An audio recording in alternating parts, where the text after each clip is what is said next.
Bonjour. Allez, je me présente un tout petit peu. Alors, c'est pas le bon bouton vert. Ah, ça y est, j'y arrive. Donc, Samuel Rotière. Là, j'ai mis quoi? J'ai mis en fait les organisations avec lesquelles je travaille parce que moi, j'ai un employeur qui s'appelle Novencia. Je suis en même temps dans une association qui s'appelle Lincoln France qui organise une petite conf en fin d'année. Je fais aussi partie d'une association de coach qui s'appelle Agiro et accessoirement, j'aide des clients. Et donc, avant, j'étais en banque d'investissement et maintenant, je suis de nouveau en banque d'investissement. Si un jour vous voulez causer de ça avec moi. Ok, allez, j'y vais direct. Bon, pourquoi on estime, à quoi ça sert? Je vais directement au fond des choses, directement dans le sujet. Donc là, moi, ça fait quelques temps que j'aide des équipes, je les accompagne, et souvent on revient sur le sujet des estimations. Et quand je demande, mais pourquoi en fait vous estimez, j'ai toujours ces trois réponses-là qui m'arrivent. Alors je vais un peu les détailler. Alors la première, donner des dates. Donc là, on arrive bientôt l'été, à quel moment on va partir, comment on va faire les choses.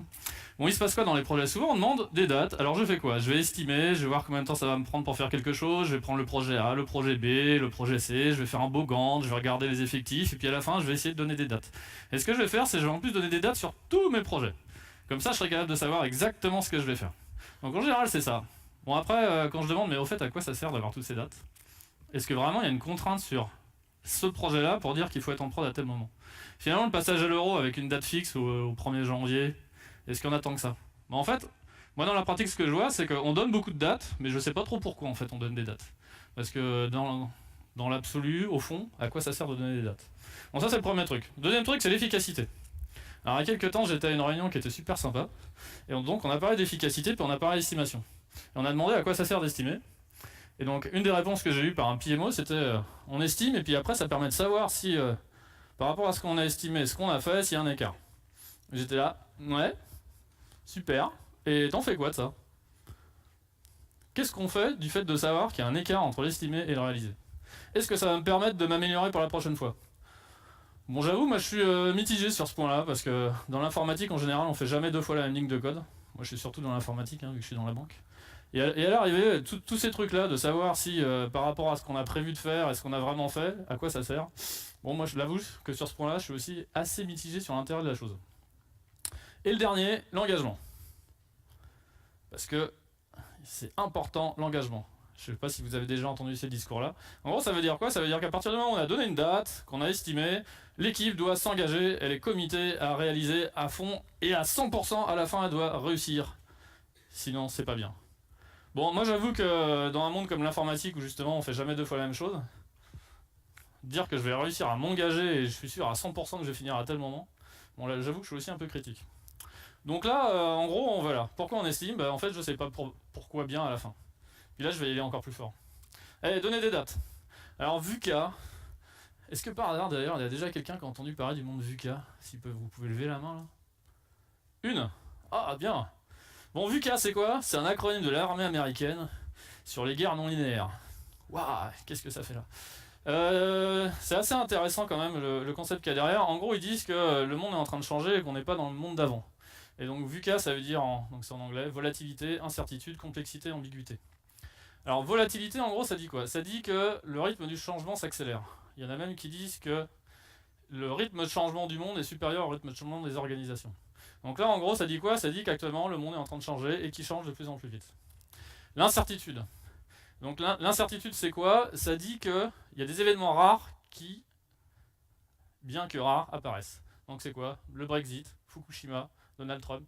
Et là, on voit quoi? On voit qu'il y a des événements rares comme ça qui normalement ne devraient pas se passer. Il y a tellement d'événements rares qui ne devraient pas se passer qu'à l'arrivée, il y en a bien qui se passent. Donc là, en gros, il y a quoi? Il y a des événements rares, statistiquement super improbables, qui apparaissent et ça fait que ça remet en cause beaucoup de choses. Après, complexité. Complexité, c'est quoi? C'est le fait d'avoir des dépendances avec d'autres personnes, d'autres organisations, d'autres projets. Là, en gros, ce qui se passe, c'est que des fois, quand on veut faire des choses, je suis lié à telle équipe, telle appli, qui est lié à telle autre. Et en fait, ce qu'on se rend compte, c'est que c'est un gros jeu de dominos qui bouge comme ça. Et donc, en gros, tout bouge en même temps. Et le dernier, ambigu. Ambigu, ça veut dire quoi? Ça veut dire que j'ai de plus en plus de mal à être capable d'être un bon cartésien, un bon français et dire si j'ai telle cause, je vais avoir tel effet. En gros, on a beaucoup de mal actuellement à dire que c'est parce que j'ai fait ça qu'il va se passer ça. Donc là, les modes où je suis capable d'analyser, prédire, ils marchent de moins en moins. Donc là, on passe beaucoup plus dans des modes style expérimentation. Donc avec tout ça, j'ai dit quoi? Le changement s'accélère, il y a des événements imprévus qui arrivent, je suis lié avec les autres, et en plus, je suis pas bien sûr de ce que je fais, et je suis toujours obligé d'expérimenter. et avec ça vous continuez à donner des dates. Bah, c'est que vous êtes vachement fort. Donc moi perso, donner des dates, de plus en plus je trouve que ça sert quasi à rien. Après l'efficacité. Donc là l'efficacité, là j'ai parlé de la discussion sur qu'est-ce que tu fais sur l'écart entre qu'est-ce que tu as estimé et qu'est-ce qui s'est vraiment passé. Ce qui se passe c'est qu'en général on passe beaucoup de temps là-dessus et à la fin ça fait quoi? Ça fait de la justification.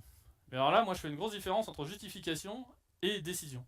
Si ça peut m'aider à m'améliorer, je trouve ça intéressant, mais si c'est juste je me justifie parce que je suis pas exactement dans ce que j'avais prévu, pour moi ça sert pas à grand chose.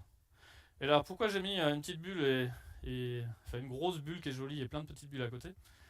Parce que dans mon passé, en gros, j'étais responsable d'une équipe et au sein du périmètre, toutes les applis du périmètre avaient dû installer un système de log pour savoir si les utilisateurs utilisaient vraiment l'appli, à quoi ça servait, mettre en place des indicateurs. Dans mon équipe, ça avait coûté 3 jours. Dans l'équipe à côté, ça a coûté 50 jours. Alors, d'où il vient ce décalage? Il vient grandement au fait que nous, on avait pris le truc en disant bon, on y va, puis on est parti. Là, de l'autre côté, ils avaient dit on va estimer, on va voir exactement ce qu'il y a à faire, et puis après on va pouvoir pondérer. Qu'est-ce qu'il faut en plus? Ils rajoutent de la contingence pour être sûr d'être au bon moment. Donc à l'arrivée, ça fait quoi? Ça fait qu'on passe beaucoup de temps à estimer, on se concentre beaucoup sur ces questions-là, et en plus à l'arrivée, c'est cher. Tous ces trucs-là d'estimation, pour moi, c'est cher. Et après, le dernier, l'engagement. En l'occurrence, moi j'ai bossé pour la banque dont parlait Émilie tout à l'heure. Donc je vais revenir sur la partie KPI. Donc l'important c'est que les gens soient engagés et committés, qu'ils fassent ce qu'ils disent. Donc moi ça, ces discours-là chez les managers, je les ai entendus plein de fois. Et donc chez nous, il y a un KPI qui s'appelle le KPI Pastèque. Donc c'est pour aller plus loin de ce qu'il dit Émilie. Donc c'est quoi un KPI Pastèque? Le KPI il doit être bon, il doit être vert. Donc, vous connaissez la couleur de la pastèque à l'extérieur? C'est vert. Vous l'ouvrez, c'est quelle couleur à l'intérieur? C'est rouge. Spécialiste de jeux cache-tout sous le tapis. Et par contre, tout est vert. Donc en gros, le KPI Pastèque, c'est vraiment, on met un indicateur, mais en fait, à l'arrivée, derrière, c'est un peu n'importe quoi. Donc ça, c'est le nom qu'on donne aux indicateurs dans la grande banque dont on a parlé. Ok. Bon. Mais au fait, on délivre quoi? La question un peu que je me pose, c'est là, en fait, de quoi je viens de parler. Je viens beaucoup de parler de coûts, de choses à faire, mais je sais pas vraiment ce que je fais et à quoi ça sert. Normalement, j'aurais dû passer hier. Hier, il faisait beau. Alors la salade, ça aurait été bien. Là, il fait un peu plus frais. Je sais pas, aujourd'hui, vous préférez quoi? Vous préférez les frites ou vous préférez la salade? Salade, toujours? Allez, on va dire que c'est salade. Bon, pourquoi je montre ça et à quoi ça sert? C'est vraiment toute la question autour de... ok, c'est bien d'estimer. Éventuellement, ça sert à quelque chose. Mais c'est surtout, finalement, qu'est-ce que je vais livrer quoi? On passe tellement de temps à parler des estimations, à se justifier sur le coût, à expliquer pourquoi on a fait les choses, qu'à l'arrivée, on perd de vue de à quoi ça sert, qu'est-ce que je vais livrer. Donc là, je vais prendre un petit exemple de chez vous. Allez, je vais essayer de contextualiser. Alors pourquoi il y a un beau buffet comme ça? Donc là, il y a un beau buffet avec des aliments, des assiettes, et vous voyez, il y a plein de choses dessus. Un des premiers trucs qu'on va faire quand on fait du no estimate, c'est de savoir vraiment qu'est-ce qu'on livre, à quoi ça sert et c'est quoi les options de valeur. Donc d'habitude, quand je le fais, vu que je suis parisien, moi je parle du site de la RATP, mais je vais même contextualiser. Donc hier soir, je suis allé sur... c'est Astuce, je crois que ça s'appelle, le site pour réussir à faire les itinéraires. Et donc je me suis amusé. Donc je suis allé sur Astuce, je suis allé sur la partie itinéraire. Je sais pas si vous la connaissez un peu, bon c'est quand même assez simple et assez basique. Et donc j'y suis allé. Donc je suis allé sur 2A. Donc j'ai tapé gare. Et là je fais OK. Et là ça m'a sorti le café de la gare, 5 gares. Je savais même pas qu'il y avait autant de gares ici. J'ai dit bon bah ok. En gros j'ai essayé d'aller de la gare à ici. Donc après finalement j'ai mis une gare un peu au pif. Et après ici là, j'ai vu qu'on pouvait mettre des lieux. Bah je mets 106. Et là, rien. Pas reconnu. Là je fais mince. Bon c'est quoi l'adresse? 106 quai Jean de Bétoncourt, c'est ça? Et là je tape ça. Et là, pas reconnu. Je fais là, bah mince. À quoi ça sert? Bon, pourquoi je suis en train de raconter tout ça? En gros, ce qui est bien dans le site et dans les itinéraires, c'est quoi? C'est la capacité à faire que moi, utilisateur du site, je puisse faire ce que j'ai envie de faire. Qu'est-ce que je suis en train de faire? C'est quoi mon scénario d'usage? Mon scénario d'usage, je suis en train d'essayer d'aller de la gare ici. Et là, en général, ce qu'on perd dans les estimations, c'est qu'on n'est plus en train de regarder quel est le scénario d'usage et en quoi je délivre de la valeur. Donc après, je vais reprendre le site Astuce et je vais vous montrer comment moi je pourrais le découper. Donc là, c'est un peu ce que je mets dans le buffet pour info. C'est ce qui m'intéresse, c'est pas qu'il y ait des murs, c'est pas qu'il y ait de l'ananas, c'est qu'est-ce que moi, utilisateur, je vais gagner si je mange de l'ananas ou si je mange des murs. Donc là, on prend le site Astuce. Et je le fais de tête, hein, je suis pas sûr de tout. En gros, sur la partie 2, ce que vous pouvez rentrer, c'est vous pouvez rentrer une station, vous pouvez rentrer une adresse, vous pouvez aussi vous géolocaliser, vous pouvez aussi rentrer des lieux. Sur la partie A, vous pouvez faire la même chose. Et après, il y a quelques options en plus, style la date à laquelle vous partez, est-ce que vous voulez arriver à cette heure-là ou partir à cette heure-là. Et il y a même encore une option en dessous, que j'ai pas bien compris d'ailleurs, c'est la marche. Alors au début, j'ai cru que c'était vraiment que le site il servait à faire que je puisse choisir d'aller à la gare à ici en marchant. Mais en fait, en regardant un peu plus loin, je me suis rendu compte que on pouvait faire, donc en mettant la vitesse à laquelle je marche, il y a même la distance maximum à pied que je fais. Et je me suis amusé hier, je suis allé essayer de mettre 32 mètres pour voir ce qui se passait. Bon, en fait, on peut mettre que des multiples de 50. Mais je me suis quand même demandé, c'est quoi le scénario d'usage de ce truc-là. Bon, là maintenant je vais vous le redécouper, je vais faire un truc sérieux. Donc si je prends tout le site que je viens de vous décrire, si je le découpe en options de valeur, ça veut dire quoi? Ça veut dire que je vais essayer de me mettre dans la peau de quelqu'un qui va l'utiliser. Donc première chose que je vais faire, je vais uniquement faire de station à station, pas de gestion d'horaire. On pourra appuyer sur le bouton, et là ça m'affichera comment y aller. Donc là vous voyez, je suis en train de réfléchir à comment l'utilisateur pourrait l'utiliser. À quoi ça sert? Bah, au moins un minimum, je suis capable d'aller d'une station à une autre station. Après éventuellement je peux rajouter les rues, après je peux rajouter les sites, après je peux rajouter la notion de l'heure. Et après, je peux rajouter le truc à la fin où finalement j'ai toujours pas compris quel est le scénario d'usage. Peut-être parce que vous avez beaucoup de personnes âgées et qu'il ne faut pas leur faire marcher trop longtemps. Mais si quelqu'un a réussi à me trouver pourquoi ça a été fait, ça m'intéresse. Donc là, vous voyez, je suis parti complètement ailleurs que la partie estimation. C'est d'abord, je découpe et j'essaie de comprendre qu'est-ce qui m'apporte de la valeur et pourquoi je fais les choses. Donc dans nos estimates, le deuxième titre, c'est concentrons-nous sur l'essentiel. Un des premiers trucs qu'on fait, c'est d'essayer de comprendre en quoi j'apporte de la valeur. Deuxième truc. Donc là, en fait, il faut parler un peu anglais pour comprendre le truc. Donc en français, on compte des choux et des carottes. En anglais, on compte des pommes et des oranges. Il ne faut pas mélanger les deux. Et bien si, en estimate, on va mélanger les deux allègrement. On va faire de l'estimation implicite. Je reprends le site astuce. Donc j'ai dit quoi au début? Que j'allais faire juste de station à station et que j'appuie sur le bouton rechercher et ça m'affiche peut-être le plan et quel bus il faut prendre. Donc là, le premier truc que j'ai décrit, c'est un scénario d'usage, c'est qu'est-ce qui m'apporte de la valeur. Ce que je vais faire après, si je dois faire un développement informatique, c'est que je vais développer la partie 2, je vais développer la partie A. Après, je vais faire que quand ça appuie sur le bouton rechercher, il y a un mécanisme qui me permet de trouver comment y aller, puis à la fin, ça va afficher quelque chose. De A, si je suis un agiliste, ce sera une user story. Ce qui va se passer derrière le bouton rechercher, ce sera aussi sûrement une user story. En gros, là, il va y avoir quoi? Il va y avoir du comportement de l'application. D'abord, première fois, option de valeur, c'est vraiment les scénarios d'usage. Deuxième partie, c'est comprendre quel est le changement de comportement de l'application. Et une fois que j'ai fait ça, ben je m'arrête là. J'estime pas. En fait, quand on dit que dans nos estimates on n'estime pas, c'est complètement faux et on est des gros truands. En fait, ce qu'on fait pas, c'est qu'on ne passe pas de temps à estimer. Mais je suis capable de vous donner une estimation. En fait, ce que je vais faire, c'est que je vais compter le nombre de user story. En gros, je vais compter le nombre de pommes, d'oranges, de ce que tu veux, et je dis que tout vaut 1. Et après, si tu veux une estimation, un budget en euros, bah c'est pas dur. J'ai combien de bonhommes, je suis capable de faire combien de user story sur un mois, bah voilà, je sais combien ça coûte. Donc quand on dit no estimates, il n'y a pas d'estimation, c'est complètement faux. En fait, il n'y a pas d'estimation explicite, on passe pas de temps à estimer, on fait des estimations implicites. Donc en gros, c'est en prenant quoi? C'est je prends mon projet, je prends mon initiative, je la découpe en qu'est-ce qui apporte de la valeur. Après, une fois que je sais ce qui apporte de la valeur, je le découpe en quelles sont les fonctionnalités nécessaires. Et là, après, je suis capable de dire à peu près combien de temps il me faut et où est-ce que je vais aller. Là, je parle de développement informatique, mais on pourrait faire quasi la même chose sur la partie non informatique. Après, pour que ça marche, il faut absolument avoir des cocktails. Si vous n'avez pas de cocktail, ça marche pas. Non, pourquoi je parle de ça? Il y a quand même un truc qui est nécessaire pour bosser comme ça. Dans certaines banques, comme celle dont a parlé Émilie, pour réussir à bosser comme ça, en fait, ce qu'il faut, c'est qu'il faut quand même un minimum, un environnement qui est favorable. Alors qu'est-ce que je mets derrière? Ça veut dire qu'entre le métier et la partie IT, il ne faut pas qu'il y ait une fracture trop nette entre les deux, et il ne faut pas que le métier soit toujours en train de challenger l'IT sur vous êtes trop cher, je comprends pas comment ça coûte, moi je le fais en 3 jours, toutes ces questions-là. S'il n'y a pas de confiance entre les deux, vous n'arriverez jamais à le faire. Il faut absolument faire que, ok, côté IT, ils vont faire l'estimation implicite, ils vont prendre le besoin métier, ils vont essayer de le comprendre. Déjà, la première partie, découpée en incrément de valeur, qu'est-ce qui va être utile, ça, il faut absolument que le métier le fasse. Si le métier ne le fait pas, derrière, on ne peut rien faire. Et après, toute la partie derrière, le fait de donner des estimations implicites, il faut que le métier soit d'accord pour le bosser comme ça.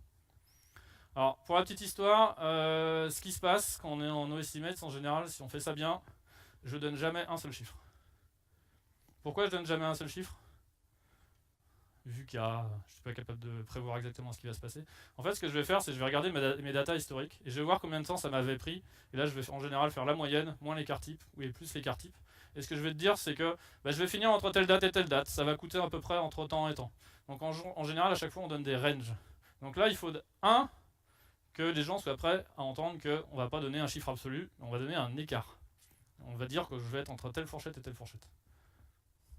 Et là, à ce moment-là, on pourra bosser comme ça. Bon, c'est quoi le gros intérêt quand même de bosser comme ça?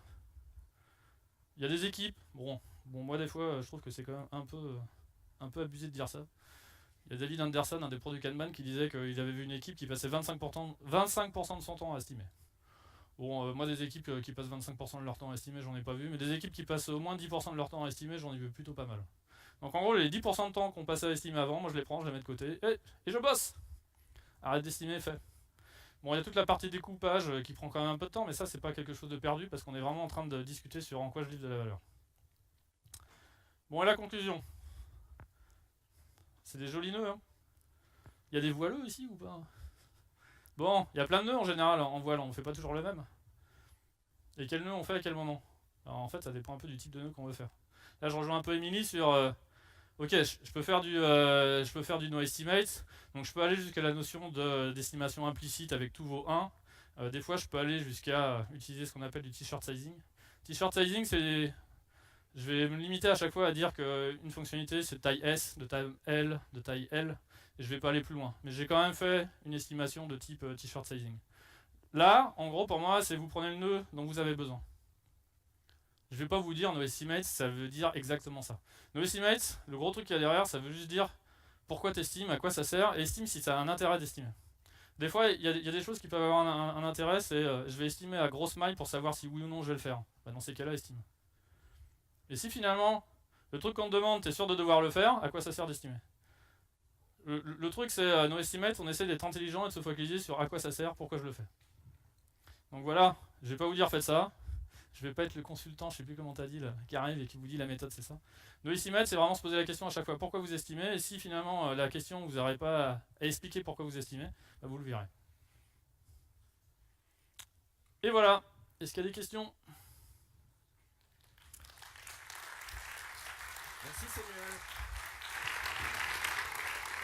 Effectivement, des questions. En tout cas, moi, ce que je retiens aussi de ton intervention, c'est que ça remet en question le management un peu à la française, qui consiste à manager par l'indicateur. Et en tout cas, là, ça repose la question du sens et ça met le sens au milieu du projet.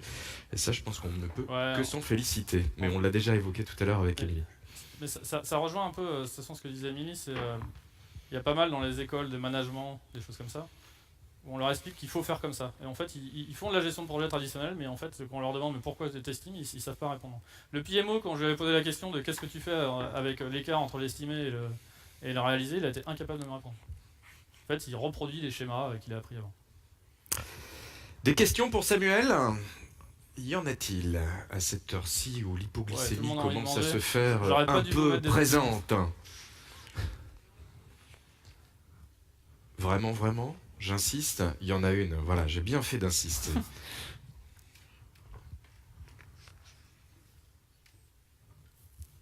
Allons-y. Bonjour. Quid de l'engagement client? La maturité, c'est bien beau de ne pas mettre de prix, de ne pas mettre de délai, mais en général, un projet, ça répond à une logique de ROI, à 2 lignes budgétaires. C'est ouvrir la boîte de Pandore. Alors ça dépend ce que tu appelles un client en fait. C'est quoi pour toi un client d'ailleurs? Le client final, celui soit en interne, soit le métier, il a besoin de savoir où il va. Il a besoin de savoir où il va. Alors déjà, une partie de la réponse, elle est pas dans on arrête d'estimer. Hein. On estime de manière implicite et je suis capable de donner des dates et majoritairement je suis capable de donner des dates en partant sur mes datas historiques. Et en termes de précision d'ailleurs, je suis quasi plus précis qu'en faisant des estimations comme avant où je te découpe tout le truc. Moi après des fois ce que j'ai envie de répondre, et il y a des endroits où justement ils ont eu beaucoup ce débat-là, c'est ok je peux te donner une date mais t'es content en fait si j'arrive jamais à la respecter. Et il y a beaucoup d'endroits où je préfère qu'on donne pas de date plutôt que d'en donner une. Et alors, parce que comment je fais pour respecter la date? C'est soit je prends beaucoup de marge, soit j'y vais, finalement je la respecte jamais, je passe ma vie à décaler. En général, ce qu'on dit, c'est que si ta vélocité, alors la vélocité, c'est Bon, c'est un concept Scrum mais qu'on peut appliquer ailleurs. C'est en gros, c'est le nombre de cartes que tu arrives à faire sur une semaine, sur 2 semaines, sur un mois. Bon, tu choisis de faire comme tu veux sur le timing. En général, c'est sur une semaine. Si ta vélocité elle est pas stable, et pas stable, ça veut dire quoi? Ça veut dire que tu as 3 points en dehors de ton tunnel, la moyenne plus ou moins les cartes types, ou si tu as 5 traits qui montrent que tu es en train de sortir du tunnel. Dans ces cas-là, on considère que ton système il est instable. Alors moi, j'appelle le système l'équipe. Donc dans ces cas-là, on considère que de par tes datas, on montre que tu es plus stable, donc que tu devrais plus être capable de donner des dates. Si je suis stable, je donne des dates, j'utilise mes datas historiques, je suis capable de dire à peu près, sachant que en plus côté métier, en général, moi je leur redonne le pouvoir en disant mais finalement si tu veux absolument être à telle date, à toi de mettre les choses dans les tuyaux au bon moment. Je suis capable de lui dire bah, si je le mets à tel moment, tu l'auras à tel moment. Si je le mets à tel moment, tu l'auras à tel moment. Et je leur donne des plages où là je peux dire là c'est sûr, jamais tu l'auras. Là, je sais pas. Tu l'auras dans cette plage-là, et là, je suis sûr à 100% que tu l'auras. Donc en général, ce qu'on fait côté métier, c'est en disant dans tout ce que tu as là dans les tuyaux, est-ce qu'il y a des trucs où tu veux absolument être prêt à telle date? Et ben, si c'est le cas, regarde l'intervalle et mets-les dans les tuyaux pour être sûr que ça sorte avant que tu en aies vraiment besoin. Et tout le reste, finalement, bah, tu verras quand même au fur et à mesure comment tu le mets, mais je vais pas nécessairement te donner des dates sur tout. Le problème d'avoir des dates sur tout, c'est que ça crée vachement de contraintes, ça imbrique tout, et dans la pratique, c'est super dur de respecter toutes les dates. En général, tu les foires toutes. Donc je préfère en général de mettre des dates que sur peu de choses, les choses qui ont vraiment de l'importance. Et après le reste, je vais me concentrer sur essayer de dépiler le plus vite possible pour faire que tu aies le plus de choses en prod. J'ai répondu à la question? Merci beaucoup, Samuel Retière, mesdames, messieurs.